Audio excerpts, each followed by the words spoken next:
Welcome to Beyond the Road, the ATS podcast. I'm Jaron Rennie. I run the driver recruiting department here at ATS. And today we've got two ATS drivers with us. So guys, why don't you go ahead and introduce yourselves? My name's Steven Talley. I'm with ATS Specialized. I started December 5th of last year. I'm Sean Morgan. I run a van company, and I started in September of last year. So almost a year. Congrats Yep. on almost hitting a year here. That's fantastic. And you're right around the corner too. So that's nice there. to see. You guys mentioned how long you've been here. How long have you been just in trucking in general? I want to say 2012. 2012, nice. And I did Over Road for a little bit. I used to drive for Panther. Mm-hmm. And then some stuff happened, and I had to come home. So I came off the road and basically ran fishbowl and did local routes, stuff like that, and had to come back out. Nice. Well, that's great. How about you? I got my CDL December 1st, 2017. I remember that date because I was super excited. So December 1st this year will be 8 years. So I know when you came here, flatbed was new for you. Can you tell me a little bit about your experience so far getting to be a flatbed driver? Completely different than running a chicken truck, that's for sure. Yeah. Is that what you mostly did since 2017 then? Or Pretty you said much. 19? I already forgot. 2017, 2019, one of those years. 2017. 17, there you go. Good deal. So, well, just even the experience too of learning flatbeds with the company, not just coming in and having a company require experience. What's that been like for you, just knowing that you could come in without experience and learn it? I was nervous because honestly, I thought in order to get to a certain point in flatbed, you had to have so many experiences or so many years in experience with 0 violations, 0 points on your CSA, perfect clean record basically. But I decided to go ahead and give ATS a try anyways. Yeah. And I'm glad I did. With no experience, complete greenhorn. I mean, I thought it was going to be a lot more challenging, a lot more difficult, but y'all made it real easy. And y'all helped in orientation with the little bit of training that we got. I mean, I focused and I concentrated on it, and I paid 100% attention to it and ignored everybody else. Yeah. And that's smart, right? You got to go at your own pace. You got to learn things the way that makes sense for you. Obviously, some drivers think our orientation's too long. Some may go, especially with the hands-on training stuff, go a little bit more time might have been nice. So it's good that you kind of figured it out in the window of time you had, and now of course you going on getting close to a year here. So that's Absolutely. Good. Nice. Well, the answers are probably gonna be two totally different answers since you guys do different types of freight. But how are things looking out there? Well, it's not too bad. I mean, I've had some weekends that I sit because I have to babysit a load or there just isn't a load. But that's it's trucking. Right. Light at the end of the tunnel, at least? It seems to be picking up, and Yeah. that's good. I mean, I usually run recaps. I don't like to sit and do a 34 For sure. because I came from another company who I won't mention, but they don't pay breakdown, layover, detention, none of that. So you learn really quick that if you don't figure out how to do recaps and keep running, you're just going to be broke. Yeah, true. How's flatbed freight looking? Actually, I haven't had any problems getting loads. I mean, I'm constantly preloaded. I've always got a load on me, and I used to run recaps, chicken truck. I mean, so yeah, you learn real quick on how to run your recaps, how to figure out how many miles to drive in order to get those hours back in order to have enough time to drive again. Because it's 10 hours rest, and you drive, and 10 hours rest. It's just repetitive over and over, and you get used to that. With flatbed, I've actually sat more, but I'm getting paid more at the same time. Sure. Because I'm getting paid either by the miles or by percentage of the load, depending on which pays more. And that's a benefit of being with ATS, which I've never had before, ever in my life. For sure. Ever. That's for sure. That's one of the things I like about here is that, you're getting paid the percentage or the mileage, whichever's more, and they break that down for you in the load dispatch, so you know what's getting paid more. Yeah, if you guys haven't picked up on it, transparency is a big deal for us here too. And you know, it's funny, I think back to your experience probably coming onto ATS as a flatbed driver. You probably remember that we call it, you know, kind of a second interview where you sat down with, I was probably on that call, and then our lead recruiter, Robbie, and stuff. And we just really wanted to make sure that what the first recruiter talked to you about was still kind of just what was going through your head and everything you wanted to expect as a flatbed driver and stuff. And you know, it's funny, one of the things, I go back to what you mentioned about sitting a lot, right? A lot of times drivers that are used to dry van freight, they find out that flatbeds, man, you're sitting a lot more. I don't know if I can handle this. I just want to keep moving and moving, right? Well, we can get ahead of that and stop them from coming in to begin with. Great. And they can stick it out with vans. But it's interesting that you brought up the sitting more. It's a learning curve going into flatbeds and sitting a little bit more. It's a major learning curve. It is completely different than what I've been running for a little over 7 years. Right. With flatbed, I mean, I'm not driving out my full clock, so I'm really not getting the hours to run recaps. Sure. And honestly, I don't really need to run recaps. Mm-hmm. So I can do it 34. I can relax and take the time to, you know, de-stress from the crazy people out on the road. And there's a lot of them. For sure. Yeah. A lot. You mentioned de-stressing. What other tactics do you use? Maybe some drivers can learn a thing or two. I listen to music. Depending on my mood, depends on the music. For sure. I like a lot of older country, Mm-hmm. and 50s, 60s, and kind of learned that pretty much music today is just the same music back then, just different. Yeah. How about you, Sean? I like to listen to music. Of course, I also have my TV and stuff in the truck. If I have a lot of downtime, I spent 4 years doing video game content creation. Sure. So I still do that from the truck part-time when I have the time to do so. What games? It all depends on the capabilities that I have right now. I'm running an older laptop, so the newer games like Call of Duty, Starfield, stuff like that, I love to play, but I can't play them on my current laptop. I've got to wait till I upgrade my laptop. But currently, Forza Horizon 5, Borderlands 2, SnowRunner, and a couple other different ones. Kind of all over the spectrum. That's kind of neat. Oh, yeah. I don't stay just one path. And I'm a first responder at home, and when I built my streaming community, I built it as first responder, active duty, or former military, and it's not just here in the United States. I've got people all over the country. One of my members that actually talks to me quite regularly and asks questions is a Finnish firefighter. That's really cool. It's a different way to stay in touch with a lot of people. You guys are out there on the road. I'm obsessed with Fallout. I have been ever since it came out. I do actually do Fallout 4 as well. I've gotten to a point where I've burned out on it. Mods. Use mods. You guys watch the show? Yes, actually, I'm excited about season 2. Yeah. I'm waiting to see what happens with that. I like the show too. It looks like it's going to be set more in New Vegas. So anybody who's played Fallout before knows the New Vegas storyline and stuff like that, and the iconic buildings. I liked that when they did the Fallout TV series that they treated it as if it was somebody like me or you starting a new campaign. Instead of trying to rewrite an existing character, they're just like, all right, this is a new lone survivor.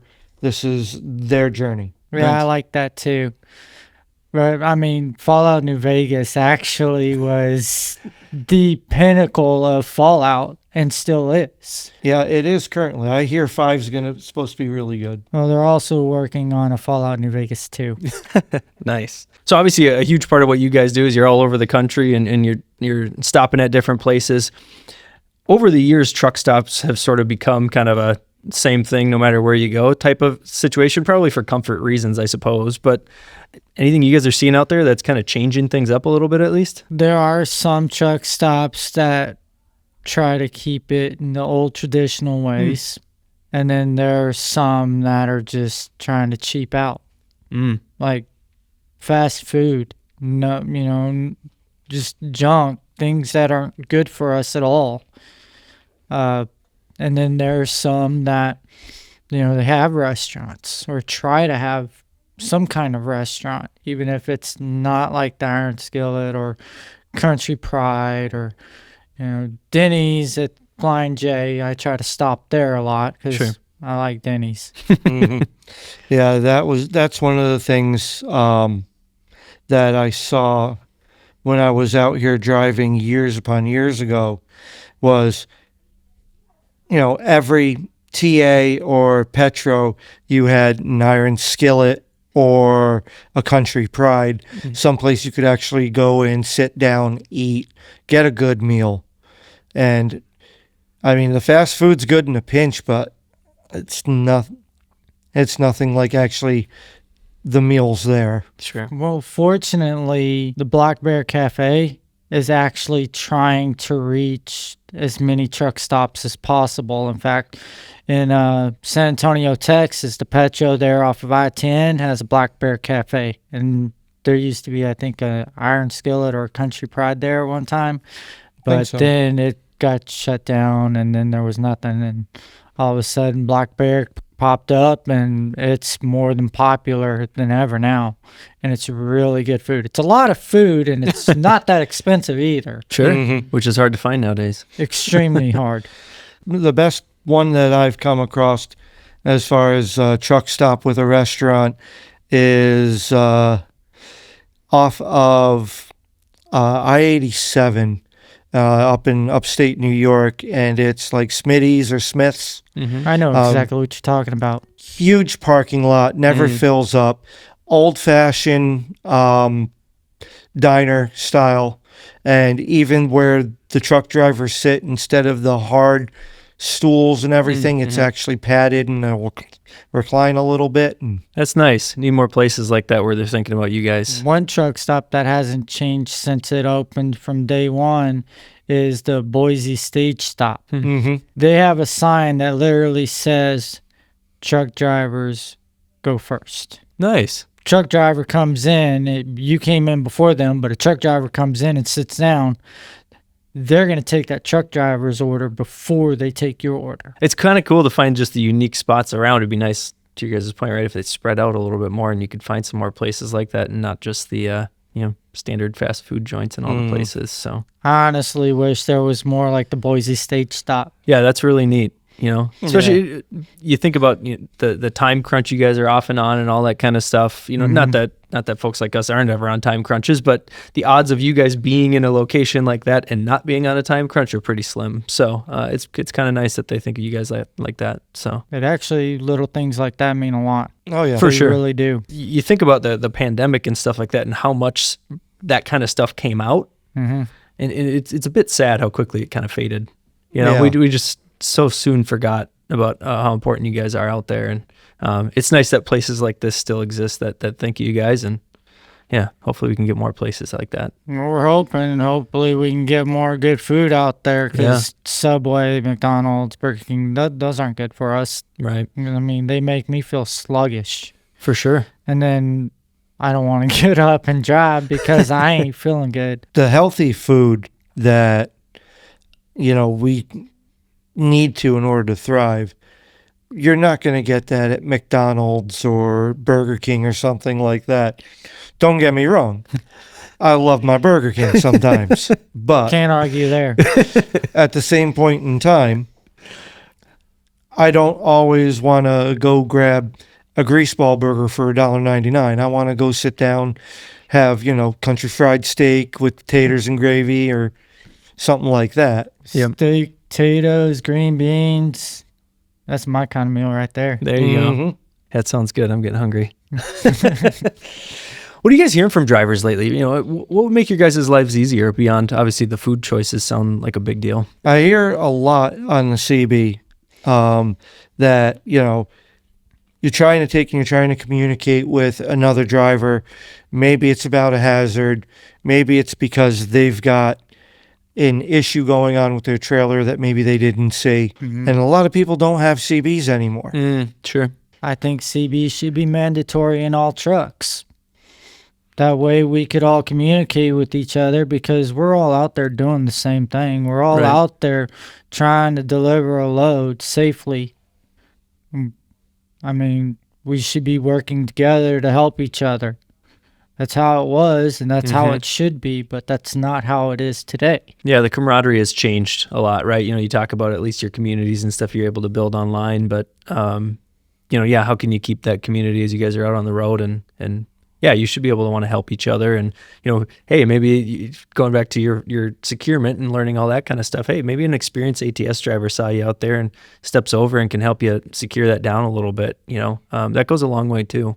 And so same type of concept, getting that community built back up is certainly would be helpful. I try when I stop and fuel, or when I park to do my 10-hour break, and I'm going into the truck stop and I see something with another driver's truck, I let them know, hey, you might want to get this checked out.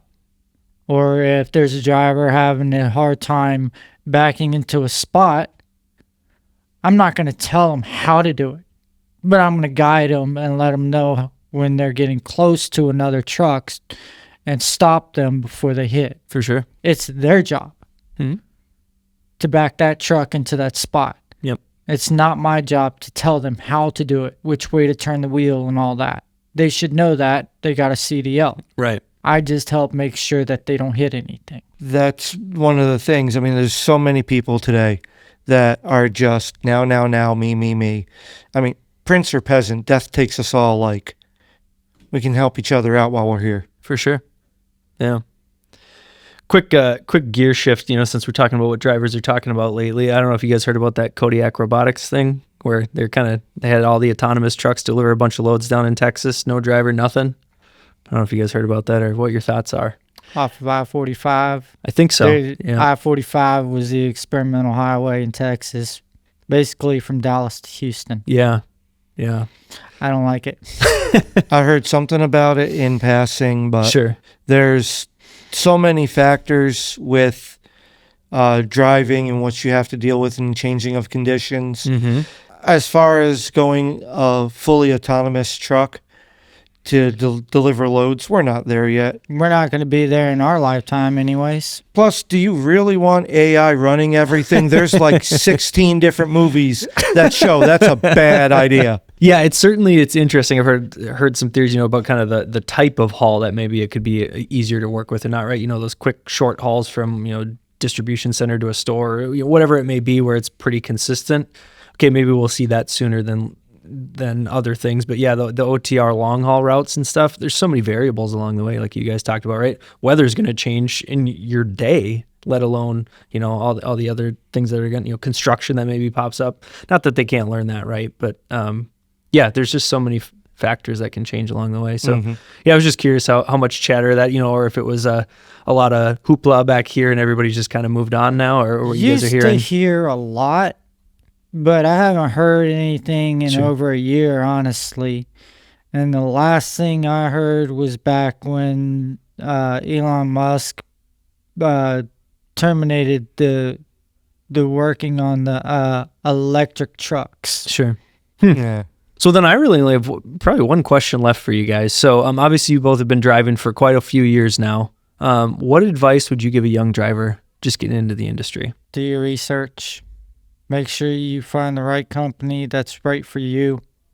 Don't go for the first one that says, yeah, come on board, because that could be your biggest mistake. For sure. I made that mistake. I ended up doing team driving, 24 cents a mile split. I only got 12 cents a mile. Wow. Just remember, if you're going to get started into here, whatever company you start with doesn't mean that you're locked into that company. Unless, of course, you had to get your CDL through them and then you've got a contract. But I started with a company and I have a saying, which is, you know, your ability to stay at a company depends on what you got to deal with. Every company's got BS, right? Right. Once their BS overrides your tolerance to their BS, then you start looking for another company. Sure. I stayed with my company when I came back out to start rebuilding Over-Road experience.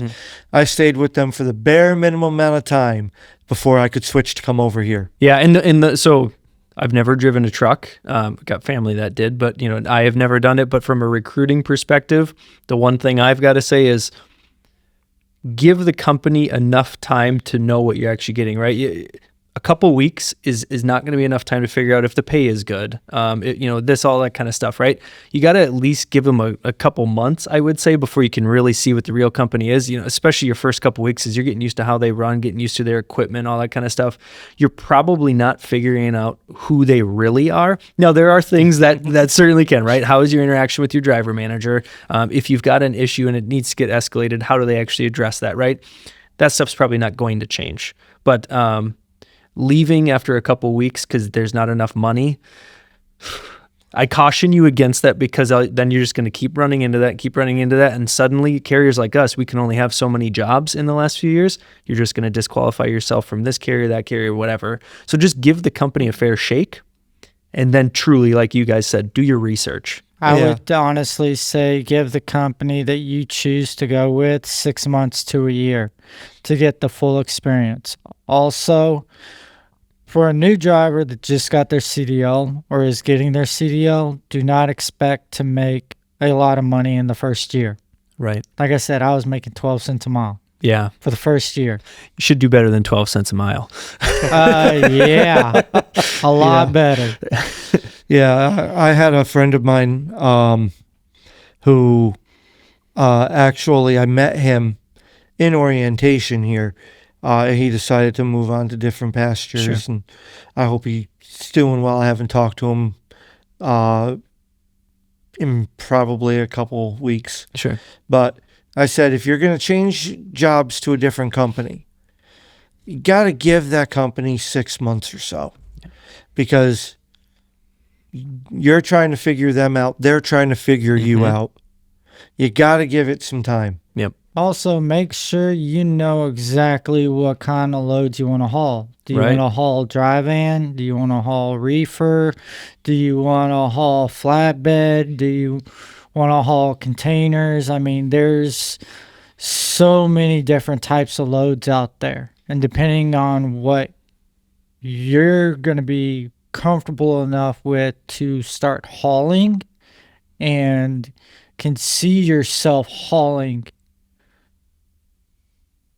don't try to go for a load or, a company that hauls like flatbed and you're wanting to do reefer. Right. And you got your physical limitations too. Like, my back is shot. Sure. And one of the companies that I had started applying for when I was looking to come back out on the road was TMC. Mm-hmm. They do all flatbed. Mm-hmm.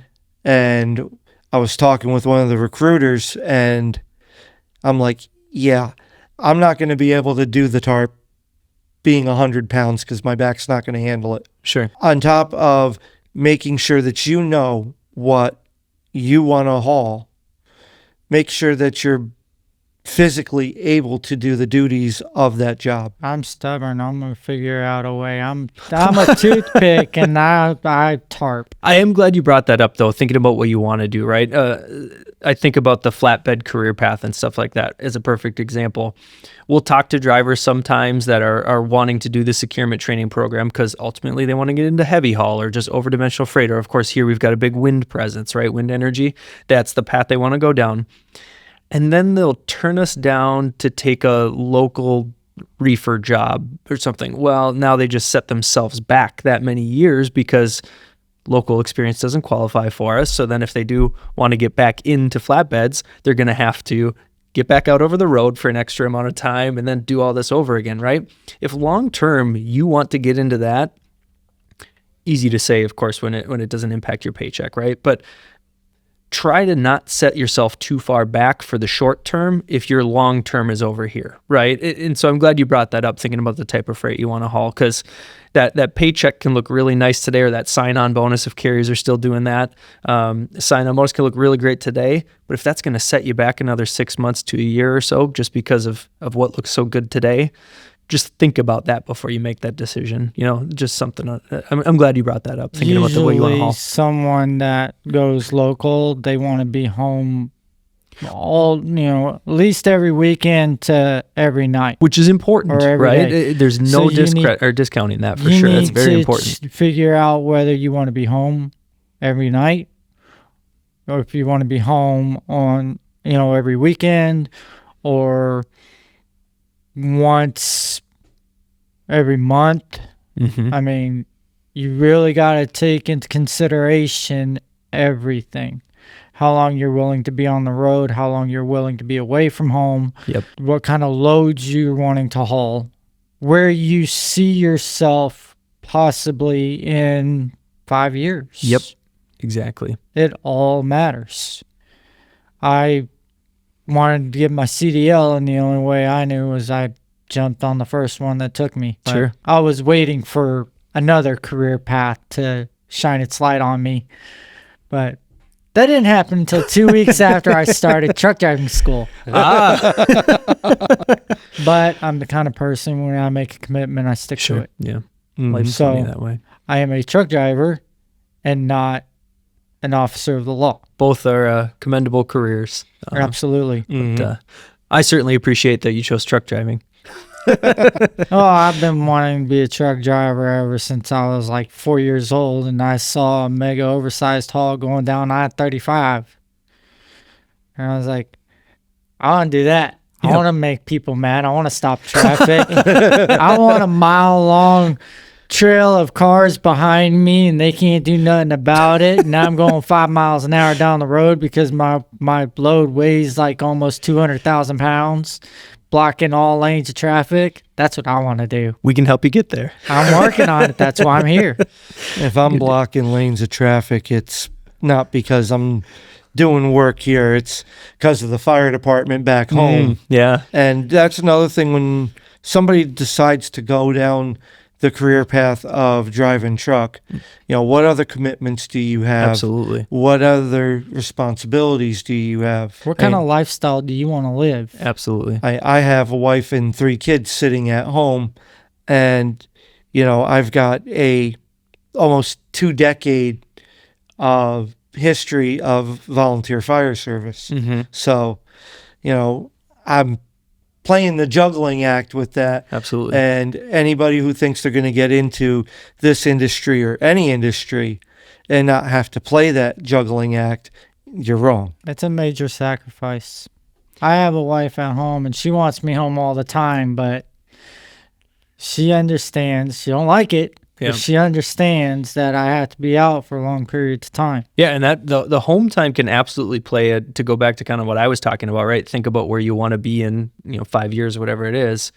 The home time plays a huge part in that, right? Absolutely. You can say I want to get into heavy haul. Well, to break it down, you're probably out 4 to 6 weeks if you're in heavy haul because you're sitting on projects quite a bit, right? If you can't do that, then that's probably not the up to 6 months just for one load. Exactly. And so if you can't do that, which is absolutely fair, that if you can't, right, then heavy haul is probably not where you should set your sights on, right? What else could you do that maybe can get you the best of both worlds, right? And obviously right now you're succeeding doing drive and freight, and that's fantastic.